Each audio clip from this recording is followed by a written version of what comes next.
if you're looking for a great vegan scrambled egg recipe, search no more. And I made one before, don't even bother watching it because it's not quite as good as what I'm about to show you right now. I think I finally nailed it. This is just, oh my God, it is over the top. So soft and delicious and yet firm at the same time. And you can turn it into an omelet. You can make scrambled eggs by adding a little bit of baking powder. You can even bake with it as an egg substitute for baked goods. Let me tell you the 2 secret ingredients. I know everyone out there is making eggs out of mung dal or mung beans because that's what Just Egg is made out of. But that alone just makes a really starchy egg. So you have to process it in a way to remove the fiber, the pulp, so you can get that smooth, silky, eggy consistency.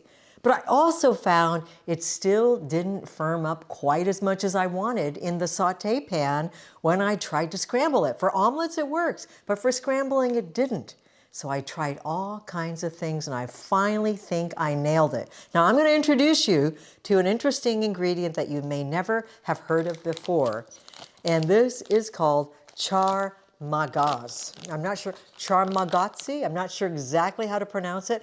I mentioned it to an Indian friend one time and he had no idea what I was saying. And then he goes, oh, it's char magazzi or whatever, I can't remember. So my pronunciation may not be quite right, but basically this is a mixture of a variety of melon seeds. You can also use my watermelon seeds that I'm always talking about, but this is a little easier to come by and it's available in every Indian grocery store. So if you've got an Indian grocer in your neighborhood, and most places in the United States now has one, you should be able to get it. It's also very inexpensive. A big bag with 7 ounces was just $3.99, and I only needed about half of it to make 1 batch of this recipe.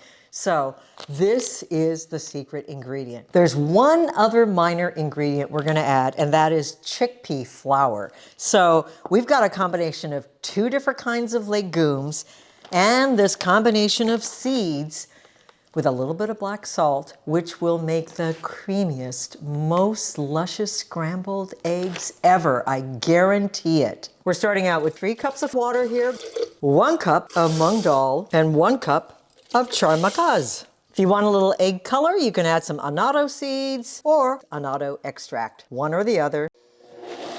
This mixture is full of fiber and it will not make a smooth, creamy egg. So we're gonna pour it through a nutmilk bag. And we're going to get rid of all that pulp, and that pulp will not go to waste. We can turn it into sausage crumbles. Okay, we actually filmed this last summer when my son was here from Japan, and I was trying to get him to be on the show, but he was so shy and so awkward that we actually didn't use any of that footage, and I'm reshooting this. And I'm headed to Japan in a month where I'll be visiting my son, who lives there with his family, plays professional basketball. And then I'll be leading my vegan tour of Japan. So I am getting really, really excited. Okay, this is the hardest part. Swear to God, someone get me a machine that does this, please. There is one called, I think it's called Namawell. And I've written to them several times saying, hey, I'll promote your machine if you just send me one, but they won't even bother responding.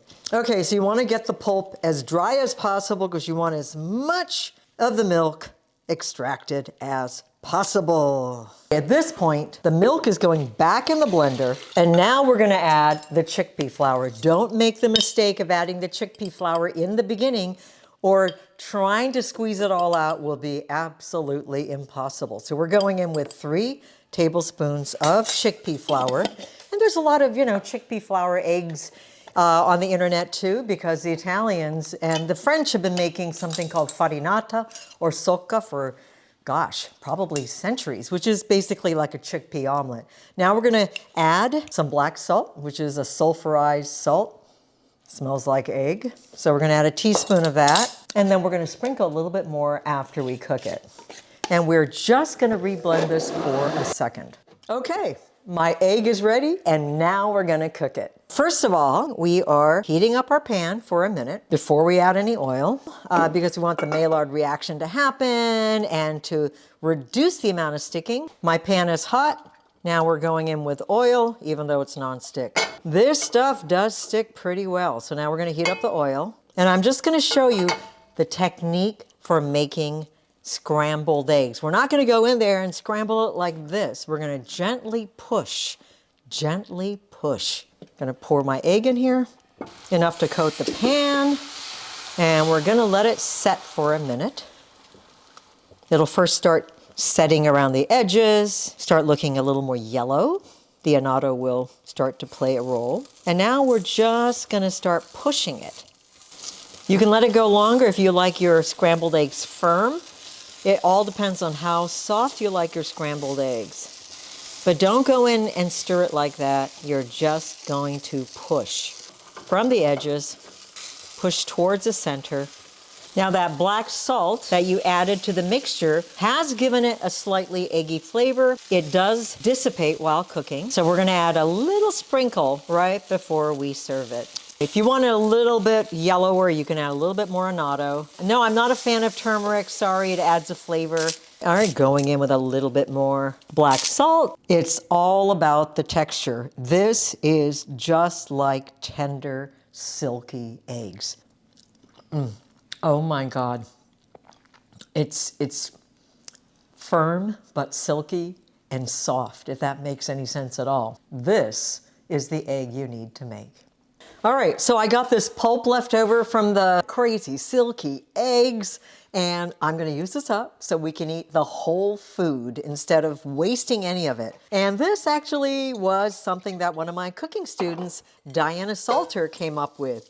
She didn't want to see this go to waste, and she said, let me see what I can do with it. So thank you, Diana. Putting it in oil, and we're gonna start adding spices to it. So you can add whatever you like. Added some cumin. I'm going in with some coriander. I've got some smoked paprika, but you can add chili powder, Old Bay, you know, a pre-mixed chorizo or taco spice mix. I had the pan a little too hot, so it'll have that wonderful, slightly charred flavor. As you can see, it is drying out and turning into crumbles. Now, it won't be chewy like meat. It'll be a little creamy, but enough like sausage. Going in with some liquid aminos. No, I found some taco spice, so throw some of that in too. Just a little. You could add some allspice as well if you're trying to make like a breakfast sausage.